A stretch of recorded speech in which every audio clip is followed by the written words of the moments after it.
Weston is always like clean cut, like the grass is always done, like everything's green, like it's always perfect. Like we have like very fancy bus stops. It's almost like a bubble. Like everyone in here, like in Weston, is basically like privileged. Like they've had a lot of opportunities that most people don't have. And so I think that like a lot of that like gets to like the kids' heads, and so like a lot of the kids are like kind of like stuck up because a lot of them have money because Weston's like a nice place to live. Describe Cypress Bay. Big, diverse, academic. I don't know. Cypress is special. I don't know many high schools in my limited experience that have close to 5,000 kids and offer as many opportunities as Cypress does to us as students. So I think that makes it kind of special. Cypress, I definitely think is like a very unique school, like in the sense that like we have a lot of freedom that I think a lot of um, schools don't have.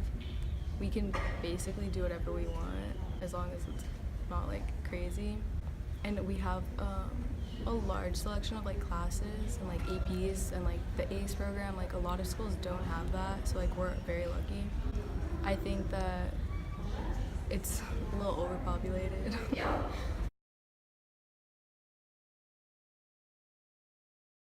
My name is Hanna Vargas. I'm in 12th grade and I'm a first generation college applicant. My name is Christian Pichardo. I'm a 12th grader at Cypress Bay High School, and I'm a legacy college applicant. I think a lot of students at Cypress Bay are expected to get like straight A's, take as many like AP classes as possible, keep a 4.0 GPA. Like they're expected to go to like very good colleges. Like I feel like if someone were to be like, oh, I just want to go to like BC and like stay close to home, that like kids like look at you differently, and parents are like, wow, like that's all like their parents are allowing them to do. My dream school is Broward College. Go Seahawks. I'm blessed to receive an offer. But I'm not going to say Harvard. Let's calm down. So my dream school is Harvard University. I hope to study political economy if I go there, because a lot of my ambitions in life are based on like social and political change and dynamics. And I think that the best way to do that would be to study political economy and kind of get a broader understanding and a deeper education on those subjects of politics, economics, and sociology, and kind of use that to build a career affecting the change that I want to see in the world. So my ambitions after college are basically based on like policy and kind of influencing legislation in the United States and kind of working to change politics. Eventually, I might run for office. That's kind of like something that's in the far, far future. But those are kind of where my ambitions are centered. I don't feel like it's important to me. Like recently I've been like, oh, maybe I should take a gap year. Like, do I really want to go to school for more years? But like, I think it's kind of necessary, like in today's society, to get a college degree and be successful. So in that way, like, it is important to me, and I do think it's something I need to do. In order to succeed in any sector of life, you need to have an education. Whether that be in medicine, law, whether you want to study to be a teacher or a scientist, whatever it is, you need a foundation in education, especially higher education, in order to be a professional in any field. And because that's like such a broad-based necessity for society in order to advance, that's why you need to go to college. College has always like been something that I feel like I had to do. Not that, like I want to do it too, but like especially going to Cyprus, like it's kind of like you have to go to college, I feel like. But I want to go to college either way, but being the first generation has like nothing to do with it. My mom wants us to go to college because she wants us to have better than what she had. I feel like I don't get straight A's. I don't take a lot of AP classes. I take a lot of ACE classes more, but I think I like live up to them, not to the extent like most kids, just because I don't care, and like I don't care to like push myself that hard, because like to me like there's a lot more other things that like I could be doing with my time than just like studying. But I'm not like a bad student. Like I have good GPA, like good ACT scores. I just kind of like go with it, but like I don't like over push myself to get perfect grades on everything I do. I think that there's not one set of expectations. I think that definitely, in general, the standards for cyberspace students are higher than you would find elsewhere, just because we have so many opportunities from our school and from our community that a lot of other places don't have.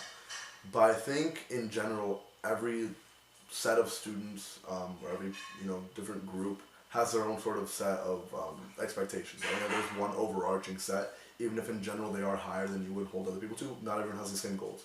And based on those goals and interests, I think everyone has a different kind of standard they're held to. I mean, I think it affects my college process because it kind of forces me to have high ambitions, that I have something like that I need to follow up on, just from a family perspective, independent of my own drive. And I think that reinforces my motivations because there's something, underlying that with my family. For a very long time, even before I even started the college admissions process, there was kind of like this thing like Harvard, that I knew was in my family. But I think that even without that factor, that I still would have, looked at that school very seriously, and possibly still have had it as my dream school because, the institute, I'm not just applying because my mom went there or whatever. It's because there's facets in the institution and the opportunities that it provides to its students and just the resources that it gives that I think would be very, very beneficial, especially for the career path that I want to take and for the ambitions that I have in using my education. Because since both my parents are college educated, there's always been that motivation from me since the beginning to take my education very seriously, to do as well as I possibly could, and to put all my efforts forward in achieving the most that I could with that education. So because I had that underlying foundation when it came to education, I always knew that I had to go as far as possible, and that included devoting myself to getting a higher education and using that to my advantage. I feel from my dad's point of view, he doesn't have as good a job as most parents have when they have a college degree. But my mom has done really well for herself, and I see what she's done without a college degree. So I feel it's not that necessary. What's the question again? Well, I feel I've experienced differently. It's hard for my dad to contribute to our family because he has never had a stable job because he didn't go to college. But then on the other hand, my mom didn't go to college either, and she has a great job. So the difficulty never really affected me because my mom was always there to back us up. Success is positively affecting the people around you. If you've made a positive change in the world and known that you used all of your efforts to affect good for someone besides yourself, I think that's the true definition of success, and that's how you leave a positive legacy on the world. I don't think college guarantees success in any way.